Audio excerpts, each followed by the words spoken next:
Sa pagtatapos ng 30th Police Community Relations Month, naging matagumpay ang isinagawang PCR Month Culmination Ceremony ng Police Regional Office Bangsamoro Autonomous Region sa Salipada, Pendatun, Maguindanao del Norte. Pacho Woman Veronica Lagi sa balita. Pagtatapos ng pagdiriwang sa 30th PCR Month, isang matagumpay na 30th Community Relations Month Culmination Ceremony ang isinagawa ng Police Regional Office Bar sa Salipada kay Pendatun, parang Maguindanao del Norte, nito lamang ika-31 ng Hulyo taong kasalukuyan. Pinangunahan ni Police Brigadier General J. Senasi de Guzman, Regional Director ng ProBar, katuwang ang regional staff, stakeholders at aktibong dinaluhan ni Attorney Fad A. Candao, Regional Director ng Napolcom BARM na nagsilbing bilang panauhing pandangal.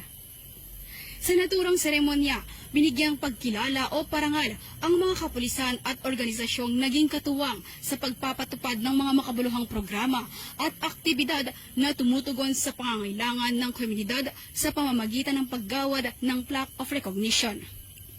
Ang pagdiriwang ng 30th Police Community Relations Month Culmination ay naglalayong kililanin at ipagdiwang ang matagumpay na pagtutulungan ng kapulisan at sambayanan tungo sa pagpapanatili ng kapayapaan at kaayusan sa mga komunidad.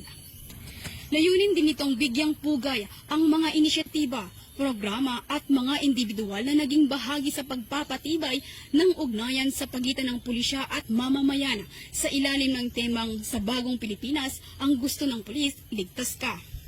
Binigyang diin din ng naturang aktibidad ang pagpapalalim ng diwa ng pagkakaisa, malasakit at pagtutulungan para sa mas ligtas at mapayapang pamayanan.